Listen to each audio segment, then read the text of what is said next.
О самых заметных событиях вторника, 4 апреля, вы узнаете из материалов наших корреспондентов. В студии Сергей Михедов. Здравствуйте. Вот основные темы дня. Помощь защитникам Родины – общее дело. Ученики первой городской школы Ленска вместе с родителями плетут маскировочные сети для бойцов. Студенты-медики закрепляют знания. Лучших в своем деле выявят по итогам Республиканской олимпиады по профмастерству. Космос становится ближе. Вторые межрегиональные юношеские научные чтения имени Сергея Королева торжественно закрыли в Якутске. Расскажем об итогах. Масштабные соревнования. В Алдане начался чемпионат республики по лыжным гонкам. На старт вышли более 200 юниоров и взрослых. Самокитский цирк «Вершина» в Нерюнгринском районе стала настоящим местом притяжения для предпочитающих экстремальный вид отдыха. Наш корреспондент встретился с организаторами юбилейной экспедиции. 8 поселений планируют газифицировать в Алданском районе по программе «Газпрома». Об этом сообщил глава Минпромгеологии Республики Максим Терещенко. Так, до 2025 года проект реализуют в Алдане, поселках Верхний и Нижний Куранах, Ленинский и Лебединый в селе Хатыстыр. Дополнительные 2 села – Якакит и Тамот – газифицируют после 2025 года. Алданский промышленный кластер подразумевает реализацию проектов по газопереработке, развитию добычи и переработке полезных ископаемых, железа и золота для импортозамещения. На сегодня одна из передовых задач – подключить объекты к газу. Весенняя призывная кампания началась на всей территории России. С 1 апреля соответствующий указ подписал Владимир Путин. Отмечается, что призывников не будут направлять в районы, где проходит специальная военная операция. Об этом сообщил военный комиссар Якутии полковник Александр Авдонин на брифинге. Весной планируют призвать на военную службу более 140 тысяч россиян. Также военный комиссар ведет личный прием граждан в рабочие дни с 14 часов. Призыв проводится в плановые сроки. Начинается он 1 апреля 2023 года и закончится 15 июля. Эти сроки плановые, они регламентируются федеральным законом, указом президента Российской Федерации. Кроме того, у нас в Республике Саха-Якутия северный район, это 14 муниципальных образований, проведут призыв с 1 мая по 15 июля 2023 года. Сразу хочу отметить, что все граждане, которые будут призываться в Республике Саха-Якутия, будут направлены только в вооруженные силы Российской Федерации, дислоцированные на территории Восточного военного округа, в пунктах постоянной дислокации. В соответствии с указаниями президента Российской Федерации, начальника Генерального штаба, ни один военнослужащий, который будет призван по призыву, не будет отправляться на специальную военную операцию. Ученики первой городской школы Ленска плетут маскировочные сети для бойцов. С февраля в зону проведения специальной военной операции учреждение отправило уже не одну посылку. Это несколько десятков сетей. В дни каникул ребята совместно с родителями и педагогами, собравшись в школе, изготовили еще партию. Продолжит Светлана Балеева. С самого утра в завершающий каникулярный день в первой городской школе кипит работа. Педагоги, ребята и их родители заняты важным делом. На каждом этаже на стенах коридора учителя развесили сети, на которые дети кропотливо вяжут ленты, изготовленные их родителями. Пришли непосредственно помочь вязать сеточки маскировочные. Это, мы думаем, хорошее дело, общее наше дело. В первую очередь показать сыну, что это важно, поддержать наших бойцов, внести общий вклад в общее дело. Ученики школы занимаются плетением сетей с начала 3-й четверти. Они работают под руководством инженера по охране труда Полины Федоровой. Ребята уже многому научились. Самостоятельно разрезают ткань, в совершенстве владеют техникой плетения. Мы вяжем сети для российских снайперов, как нам сказали. Насколько я помню, здесь нужно вязать в шахматном порядке через одну клетку. То есть сперва вяжем вот такими вот тканями зелеными, а потом вяжем уже веревочным. То есть процесс не сложный? Процесс не сложный. Учатся с детьми плести маскировочные сети и педагоги. Лидия Синова, учитель начальных классов, вместе со своими коллегами в течение нескольких часов трудились над изготовлением сети Лешева. Я считаю, что именно для школы это большое патриотическое воспитание. Мы, как учителя, как родители, даем пример своим детям и воспитываем патриотов России. У заместителя директора по учебной части Натальи Хандогой сын находится в зоне проведения специальной военной операции. Для женщины эта тема особенно близка. Со слезами на глазах она отвечала на наши вопросы. У всех, конечно же, позыв души один – каким-то образом помочь тем, кто на передовой. Но мы гордимся за наших детей, за коллектив. Сегодня не только дети и родители, сегодня весь коллектив занимается вот этим делом, хорошим делом. И я думаю, что я скажу от всего коллектива, но это будет наш маленький, совсем маленький, но вклад в общее дело.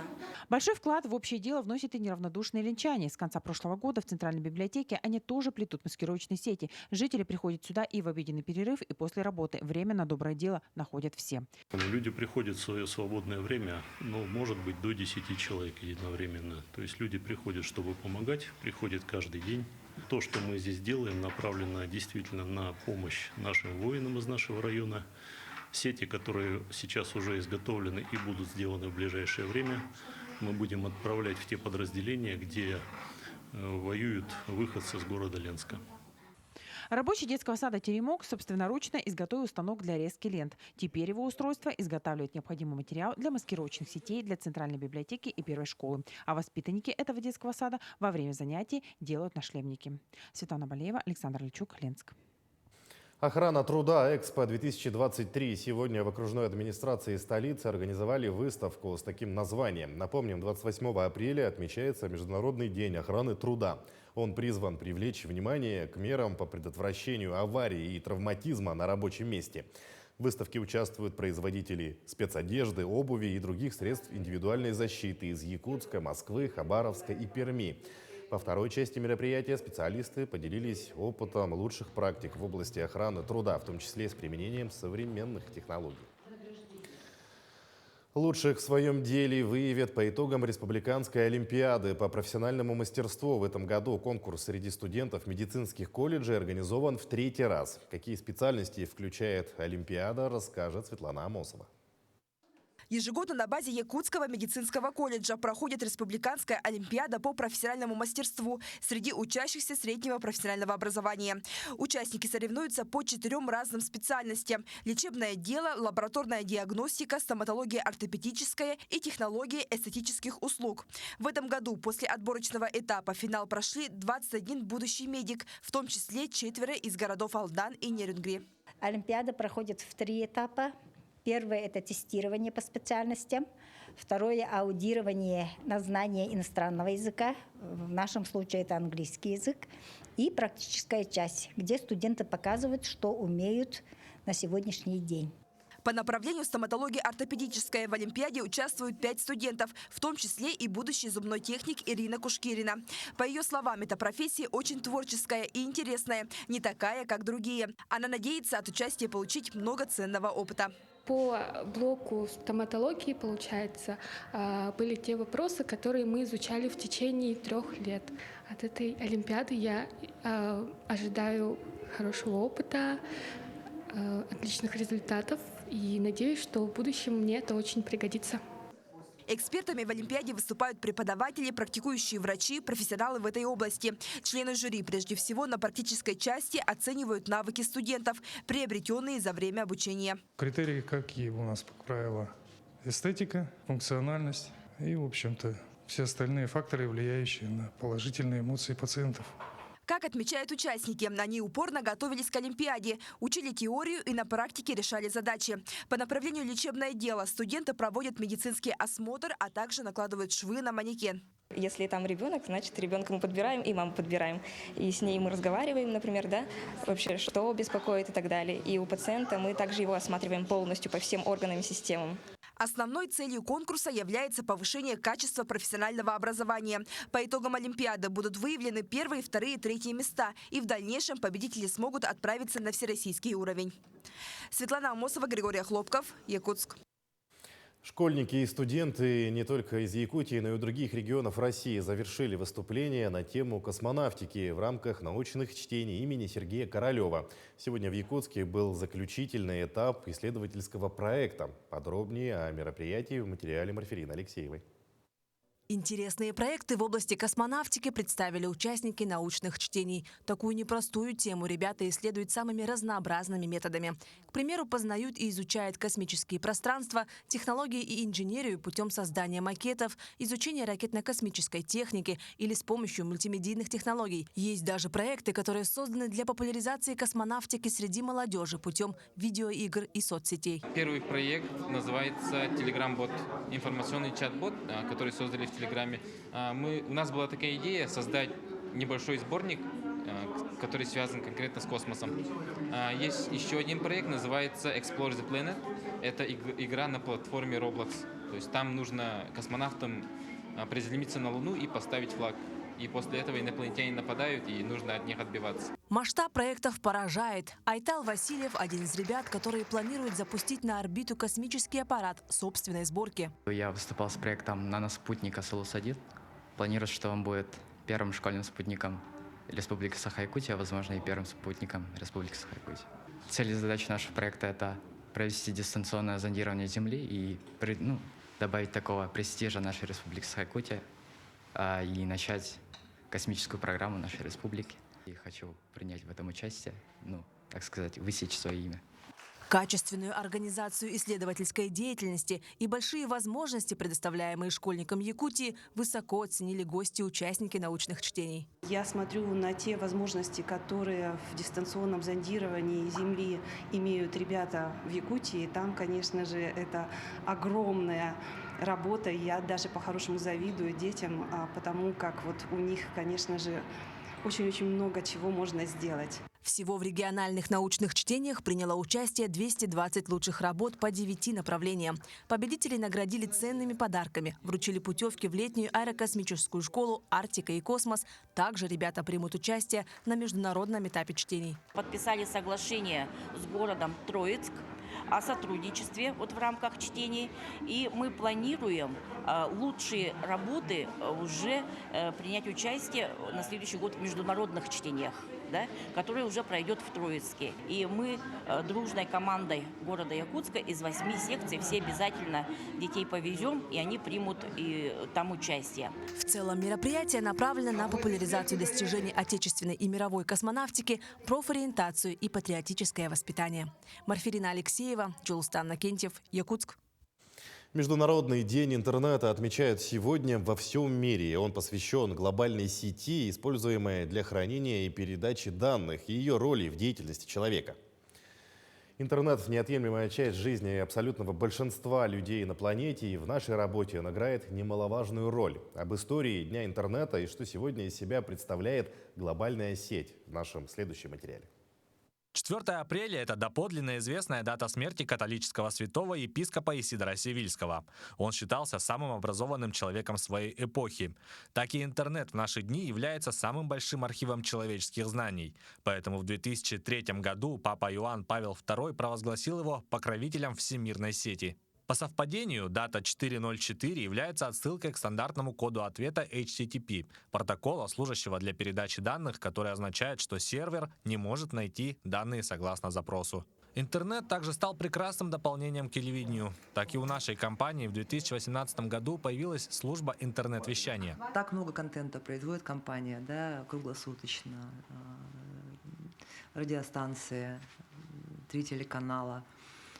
И этот контент должен быть доступен в интернете. Это, во-первых, возможность смотреть нас землякам из-за рубежа, которые тоже любят смотреть НВК, хотят смотреть там те же сериалы на якутском языке, узнавать новости родной республики. Сегодня это самостоятельное подразделение со штатом около 30 человек. Служба занимается продвижением контента, производимого компанией. Кроме того, производит собственные материалы. Ежегодно сайты и соцсети компании набирают около 4 миллионов просмотров. Не только внутри республики, но и за ее пределами. В первую очередь это продвижение информационных материалов и создание своих собственных. А во-вторых, это создание собственного уникального контента в интернет-площадках, в первую очередь же все-таки с целью популяризации родного языка, в том числе якутского.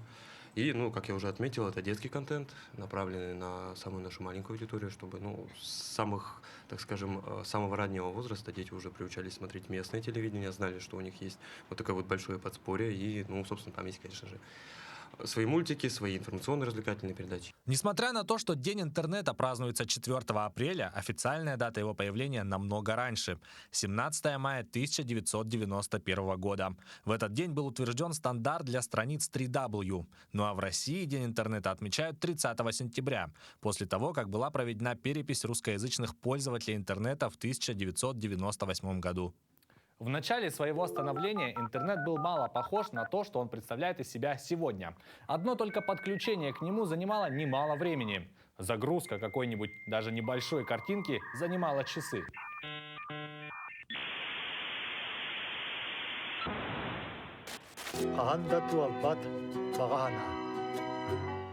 Тогда бы это показалось фантастикой, но сегодня скорость интернета позволяет не только быстро прогружать изображения, но более того, смотреть онлайн целые фильмы.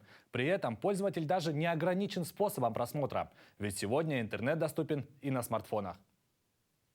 Интернет сегодня – это самый массовый и оперативный источник, а также место хранения информации. Однако его потенциал не заперт в этих рамках. Охватывая все сферы жизни человека, глобальная сеть превратилась в доступную площадку для реализации интеллектуальной, творческой, деловой и развлекательной деятельности человека.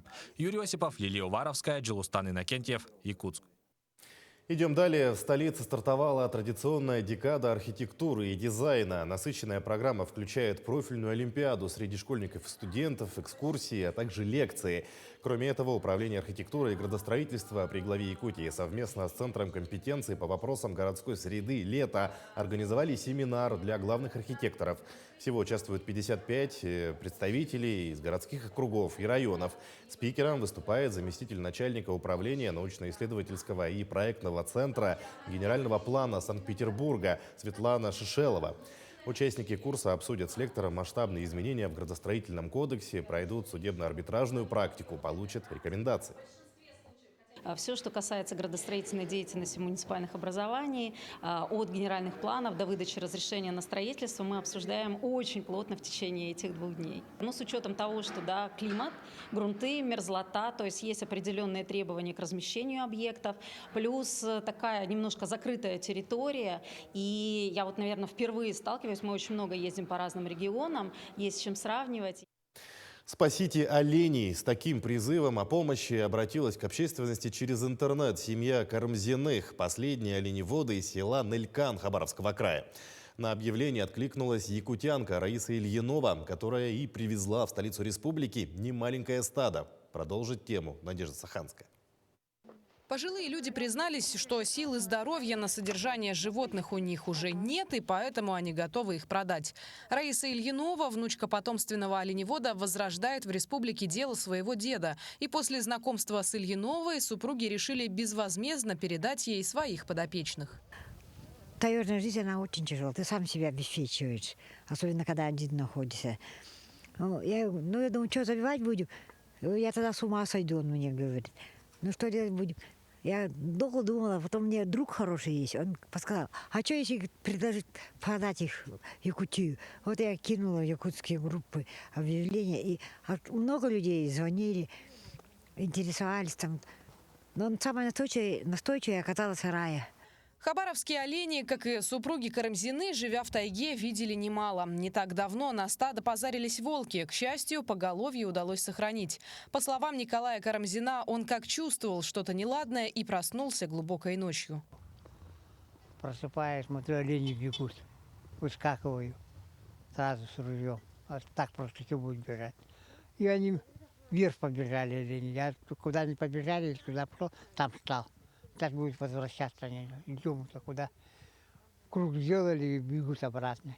Необычные гости прибыли в Якутск, преодолев тысячи километров. Все это делается, чтобы начать инновационный проект по развитию оленеводства. О том, что оленеводческая деятельность перестанет в наши дни быть популярной, Аполлон Ильинов предрекал еще в далеком 1987 году. Он фиксировал возможные риски и вел расчеты. Переживал, записывал у себя в блокноте, сколько осталось, сколько будет, если вот взять 25 голов.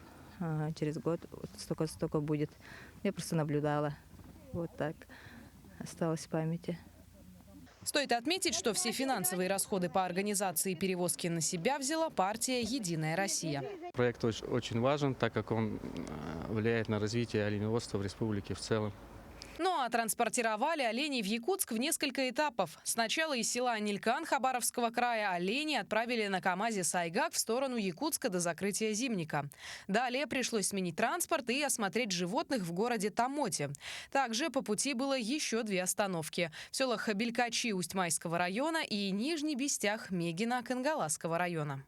Вдали от городской суеты и лишних людей здесь находится поголовье из 25 оленей. Уже в конце апреля, в начале мая начнется отел, и тогда время покажет, какая судьба ждет этих необычных животных. Надежда Саханская, Павел Пахомов, Якутск.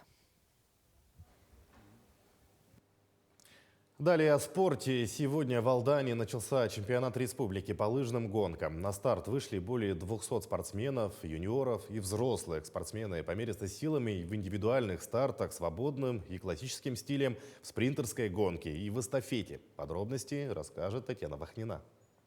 После этого будем приглашать следующие группы. Девушки 7-8 года рождения, девушки 9-10. Чемпионату республики по лыжным гонкам дан старт. На трассы лыжно-биатлонного комплекса вышли юниоры и взрослые спортсмены. В первый день технику, силу и скорость участники продемонстрировали в индивидуальной гонке классическим стилем. После этих соревнований делается отбор. Соответственно, так как у нас здесь для первенства это у нас это резерв, юные дети, которые отбираются, соответственно, в сборные команды. Для каждой возрастной категории определены дистанции от 2 до 10 километров. В этом году к чемпионату республики по лыжным гонкам впервые присоединились сборные из Нюрбинского, Мирнинского, Ленского и Сунтарского районов.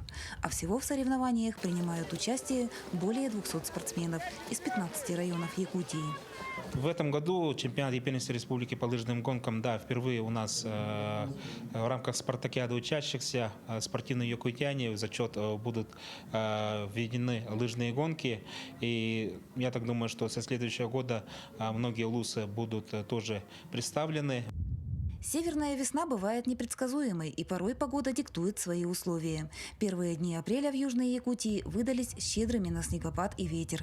Впрочем, сугробы на трассах лыжно-биатлонного комплекса не стали для спортсменов преградой. Мы обычно готовим трассу вечером. Но вечером мы приготовили, у нас опять сантиметров 15 выпало. Утром 2 раза прошли ретраком. Сезон 2022-2023 для лыжников стал насыщенным. Копилка достижений воспитанников Республиканской спортивной школы Олимпийского резерва по лыжному спорту существенно пополнилась. Буквально на днях завершились вторые всероссийские арктические игры на Ямале. Отбегали Красноярск, потом Томск, между этим Кемерово небольшой сбор сделали. И потом поехали уже в Салихард. С Салихарда мы приехали вчера, а сегодня уже бежим первенство республики. Каждый старт – это праздник, на который надо готовиться, выступать и радоваться, что есть соревнования. Чемпионат Якутии по лыжным гонкам будет проходить в течение 5 дней. Спортсмены померятся силами в индивидуальных стартах свободным и классическим стилем, в спринтерской гонке и в эстафете. Татьяна Вахнина, Сергей Шипачев, Александр Лукин, Алдан. Самокитский цирк – вершина в Нерюнгринском районе, которая стала настоящим местом притяжения людей, предпочитающих самый экстремальный вид отдыха. Иван Лазаренко встретился с участниками и организаторами юбилейной экспедиции. Уже в 55-й раз за 18 лет восхождений очередная группа экстремалов отправилась покорять знаменитую гору. Но, как оказалось, эта задача под силу далеко не всем. Из 30 человек группы до конечной точки маршрута на высоту более 1700 метров смогли добраться только 12 человек. Я сделал это. Я это сделал, я поднялся. Красавчик. На самом деле для многих людей это достаточно такое сильное испытание, потому что путь вообще он 16 километров составляет, из которых 8 километров на лыжах и 8 километров уже непосредственно пешком от подножия, ну, собственно, до вершины. И, конечно же, как вы заметили, не все смогли подняться, поднялись только самые натренированные, самые стойкие. Но тут хотел бы добавить то, что среди нас вот был мальчишка 13 лет. И знаете, вот многие взрослые, когда в какой-то момент они уставали, считали, что же все, выбились из сил, ну, смотрели на него, на его невозмутимый вид, находили себе силы и шли дальше. Подготовка и организация таких восхождений требует большой ответственности, ведь горы, как известно, ошибок не прощают. За 18 лет совершенствовались как условия для самого восхождения, так и организация стоянок на месте отдыха и ночевки. В подготовке были сложности. Опять же, погодные условия. 2 метели заметают путик снегоходный, и снегоход начинает заваливаться. Это первый этап. Второй этап, техника все равно подводила. Мы некоторую технику прямо там делали палатки, ремонтировали ее прямо на месте в походных условиях. И также наледи. Мы большую часть прошли по воде. Воды немного, но эта наледь постоянно присутствует, и она также и для техники пагубно сказывается. Ну и для участников, когда идешь с лыжными палками и ноги разъезжаются. Ну, слава богу. Впереди у организаторов экспедиций новые идеи, новые проекты. А значит, станет все больше желающих прикоснуться к прекрасному миру гор и почувствовать себя настоящим покорителем высоты. Иван Лазаренко, Захар Головин, Нерингри. Таким наши корреспонденты увидели уходящий день. Мы следим за развитием событий. Всего доброго и до свидания.